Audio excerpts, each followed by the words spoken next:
So listen, my name is Shari Metcalfe. I work in the Office of Performance Innovation with Andrew and Shannon, and I am over the citywide strategic plan as well as performance measures. And every department has a series of performance measures that they keep track of for a variety of reasons, for our budget book, for the budget process.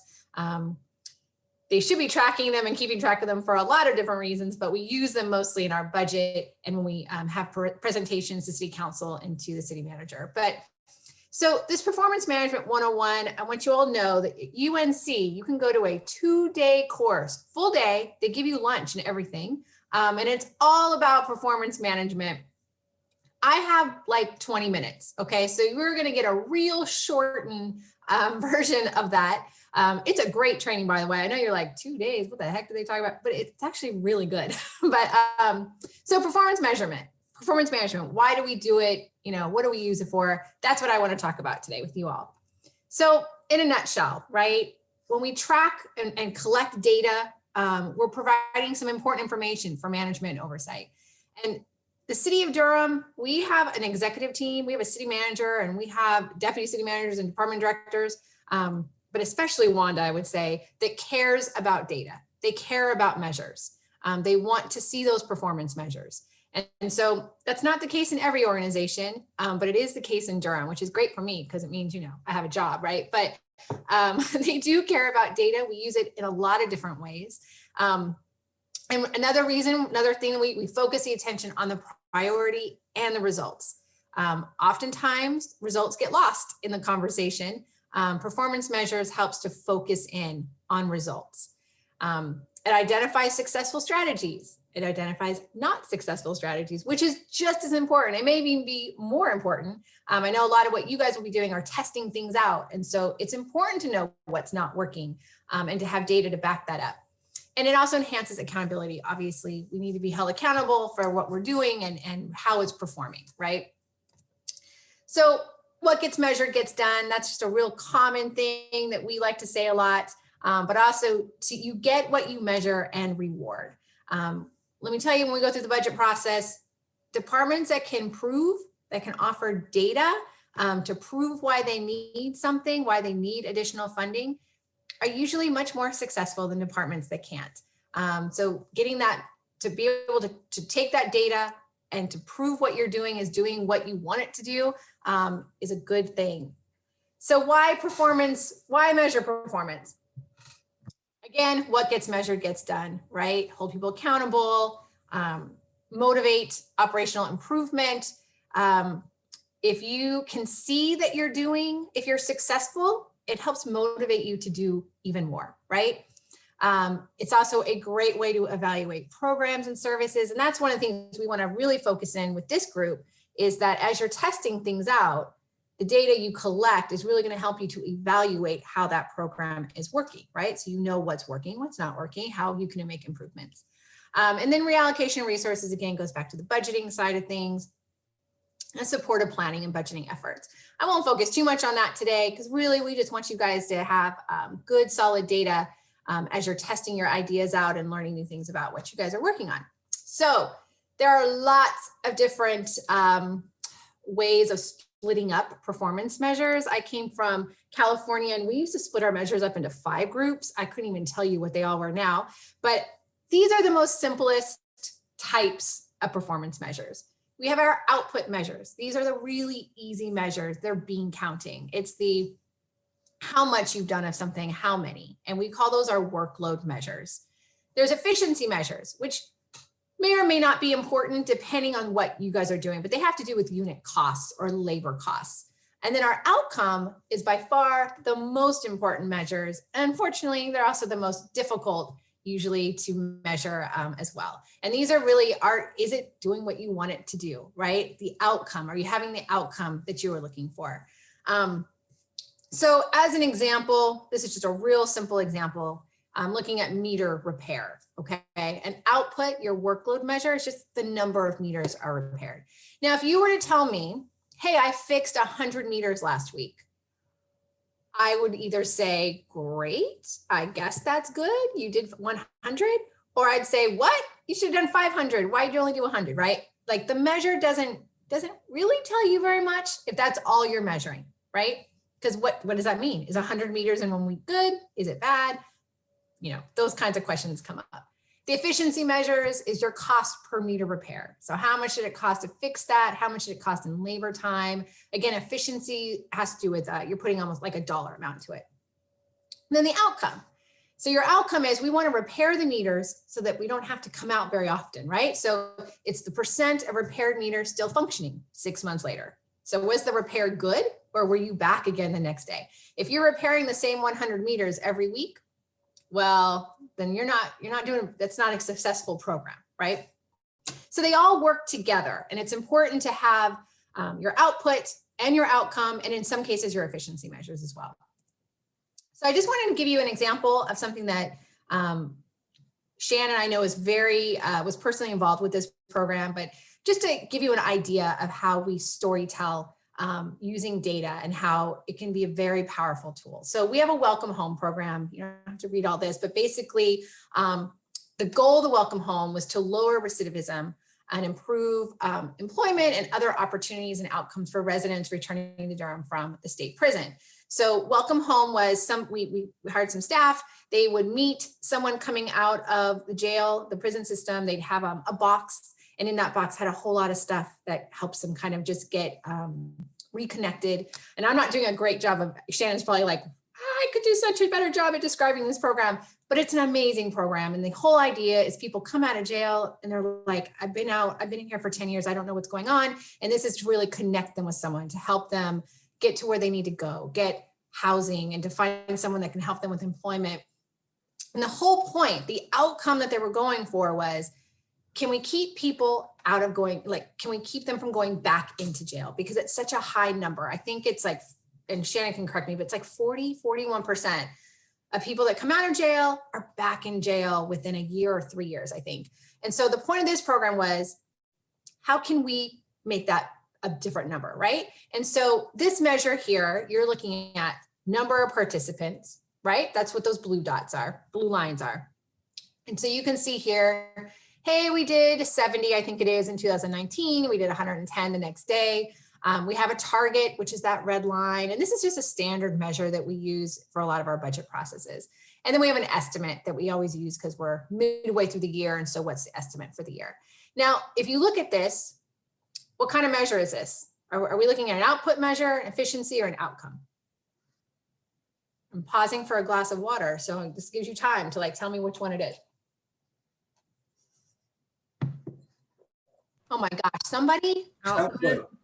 Output, yes, it's just an output. I'm giving you some numbers. So this is a great part of the story, but it's not the full story, right? Because right here you're thinking, okay, that's good, I guess. I mean, I don't know how many people are coming out of the jails. Like, are you getting all of them? Is this a small percentage, right? So there's a lot of unknowns, but this is an output measure. This is a way to measure just year to year. Are we keeping up? Are we doing more or less, right? So the next one here, though, is more of our outcome measures, where we're looking at a little bit more, right? So we have our recidivism arrest rate. It's a very hard word to say. And that's the blue line.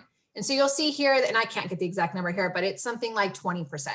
So if the national or the state average is 40%, and the people that we're coming into contact with are down at 20%, what does that tell you about, or it could tell you anyway, about the outcome of this program? Is it a successful program? Yes, right? So it's making a difference. So that's why this program, we got funding for this program. It got a permanent place to be housed with permanent staff because of this overall story that they were able to share around the data. And there's a lot more here. I'm not telling you all the other data sets they were able to get here. There's a lot about employment and IDs and things like that that are part of this as well. But the big one, I mean, the big outcome, the main one was about lowering recidivism. And so that's what they were able to show. And so that's important. And I show that to you just so you see how important data can be and how it can prove and get more funding and help you to get the resources you need. So developing a good set of performance measures. I wish it was as easy as just, oh, this is all you need to do it, but it's different for every program that you do. You're just going to have different needs. You have different resources. But one of the things, measures have to be valid. You have to be able to count them. If you go away and someone comes in and takes your spot, they need to be able to go back and find your numbers, right? So it can't just, oh, I had a Post-it note. It's got to be a valid number. It's got to be reliable. Can't be something you can only collect once in a blue moon, right? And this is really hard for a lot of people. They come up with great outcome measures, but they have no money or staff time to actually collect the data, because outcome measures can be tricky to get. So it's important to remember that when you're coming up with some of your measures or all of your measures, keep in mind, how are you going to collect that data? You got to be able to manage it, right? Remember your customers. Like, this is the point of what we're doing, right? These services. So a lot of these measures are, a lot of times the measures you come up with is how are your customers perceiving it? What are they getting out of it? Those kinds of things. A lot of times that's all part of your outcome. And then the last one is just kind of an idea of, like, you can focus on different customers and different groupings to kind of figure out what measures are the best ones you want to look at. But the bottom part I really like on this slide is just, the goal is to improve the service delivery, right? So you all have these projects that you're working on, and the goal is to come up with the best project plan at the end. It's not just done with data collection. You got to analyze the data that's being collected, and you've got to make good decisions on that, right? I wish I didn't have to say this and tell people all the time this in the city, but we got a lot of data. I got an entire software system that collects data. It's the analysis and making decisions based on that analysis that's the hard part. We can collect data all day long, but actually looking at that data and making some decisions, making some changes based on that data is the hard part, but that's the most important part. So when you're going through these programs and these projects and you're looking at measures and thinking of measures and things you want to track, you may start out at the beginning with a lot of work. Oh my gosh, I can't remember my own names for the measures now. The outcome, what you're going to get workload. You're going to get your counting of stuff, because that's easy for you to do. But you want to make sure that you have those outcome measures in some way. They may not be perfect, because oftentimes they're not, because it's impossible to collect data maybe, or you just don't have, $100,000 contract to pay someone to interview everybody and ask them all these questions. But you got to have some kind of outcome measure to tell you if where you're trying to go, you're at least heading in the right direction. So it doesn't have to be perfect. I always tell people that, because they try to find the perfect measure and then they get frustrated because it's so hard. And measures can grow and they can change. So what we start out with in one day, it may look different a year later, but that's a key thing right there. So I did want to give you guys a chance. And since there's only 3 groups, and Shannon, I'm not sure, you tell me, is this something we could do all together, or do you want to give them a few minutes and have them come back and discuss as a group? Or, because what I was going to ask you all to do is think just really quick, not, we don't have a lot of time here, but think about your project and think about some measures that you maybe start collecting some data on moving forward. Yeah, I think this sounds good. I don't know if anyone has any questions, first of all. Sorry. But no, it's okay. But I figure we could probably do this all together. If you guys have things spinning in your heads around what might be a good aspects to measure. I mean, I think about the one on the internet. You can collect a lot of different kind of data from the website, right? I think this is yours, Katie, because that's the one good thing about the website is you can count, right? How many people are visiting and all that kind of thing. What kind of data are you looking at, or have you really thought what you're trying to collect right now when you're starting to talk to the public, to the residents? What kind of data are you trying to get from them? So this is I guess basically a usability test. So the way that it's currently crafted is a series of scenarios. And I started with just kind of what seemed like simple scenarios, or kind of the most popular tasks that we know people do on our website, like paying your water bill or finding your trash schedule.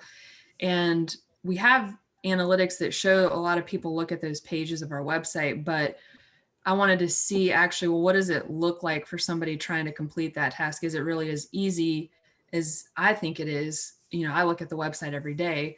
And so basically just prompting people with these scenarios and then recording and watching what they do, and if they actually complete that task, if they feel like they completed the task, how many clicks did it take, how much time did it take. And the first test was with 5 people, and then I'm going to do it again with 5 residents. but it was something we haven't done. User testing is not like a thing that I'm inventing, obviously, but we've not been doing it. And so I just want to see like how much resources would it take to do this, and would it give us valuable insights that we maybe should figure out how we could be doing more of it. And is that outcome, the ultimate outcome you're going for, is to have more people pay their bills online? The ultimate outcome is figuring out ways to make our website easier to use. So the particular scenarios in this case were kind of just didn't matter as much as seeing if the testing would give us good insight to be doing it more, and maybe focus more specifically on a specific task or something a little bit more focused. This was just, it's kind of weird because it's like I'm testing. She's meta testing. Okay. So Shari, my guess would be, well, not my guess, but I think it would more maybe down the line, let's say Katie's project is so successful that it becomes like implemented in how we build out the site going forward. I would think that success would look like having more departments participate actively, proactively around using the sort of principles, best lessons learned from what she's testing now, so that they can build a more usable website. Got it. Okay. Yeah. And can I ask a question? And I have to hop off in 5 minutes. So I guess this is a question for you, Shari. So in the case of folks testing out and determining if software or website is user friendly, what would be your recommendation about using survey results and ensuring that there's confidence in the survey results that you're collecting as far as performance measures? Is that a way to go and capture data? Oh, I mean, yeah, I mean, we use surveys all the time, right? We have our resident survey. So we collect a lot of data. I mean, like our resident survey is how we get these broad topics like the city, people feel good about the services that they're getting, or the people, residents are happy with the way our local government's working. I mean, that's coming from a survey that we pay, and it's because surveys is a whole nother topic, obviously, right? I mean, those, someone else controls them, you do it, who answers it, it's random, right? But yeah, surveys are a big part of how we find out outcomes. Usually a little bit cheaper than focus groups, right? But definitely, I mean, surveys are huge. How they happen is a whole nother thing, right? I mean, you could go down a whole nother lane on that one, but we do. Yeah, because I guess my question, an additional question would be, if someone decided to go down that road, is there sort of like a blueprint or something that folks can use to ensure that the confidence level of the results are able to, I guess, hold its own when folks are questioning the survey results?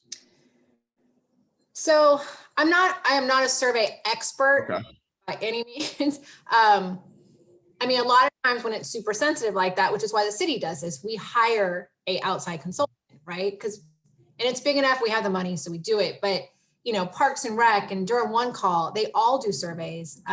You could argue, of course you could argue about that. I mean, if you get off a call from Durham One Call, who's more likely to fill out a survey? Someone who's happy or someone who's not happy, right? So it's not so random, which is the number, I think, a big issue with most surveys. But I don't know, I don't have a good answer, Andrew, because you're right, there isn't like a template. I mean, Survey Monkey, Shannon and I have been talking about Survey Monkey lately, where we make up our own surveys and we send them out. We try to make them, as fair as we can, but they're hard. Surveys are hard, but surveys can be so useful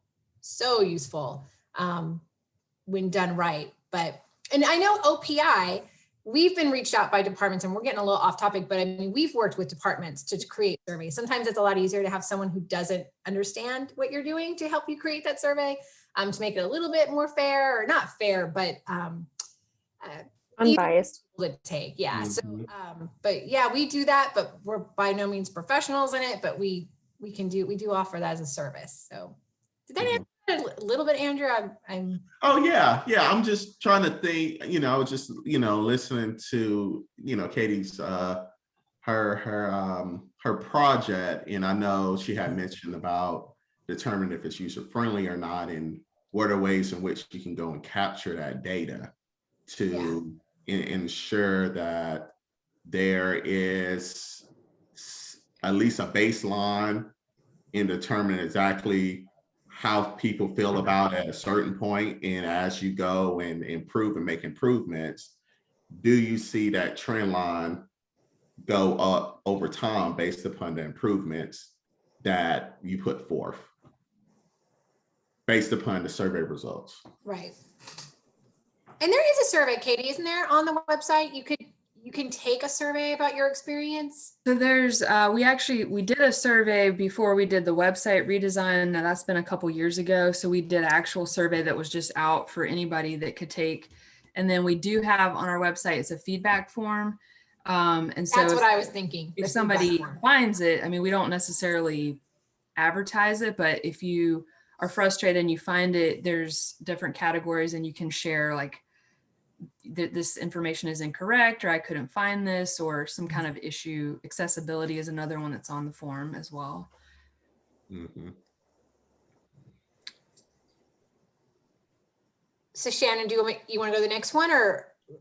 Yeah, I was thinking too, I'm thinking about Katie's is unique in that you are both testing right now how to understand like the user experience, but I'm thinking down the line again, there might be like this double component of how successful is that, would this usability testing be? And one of the maybe the outputs would be surveying the departments. Are you using this as part of your protocol when you build, a website or a web page?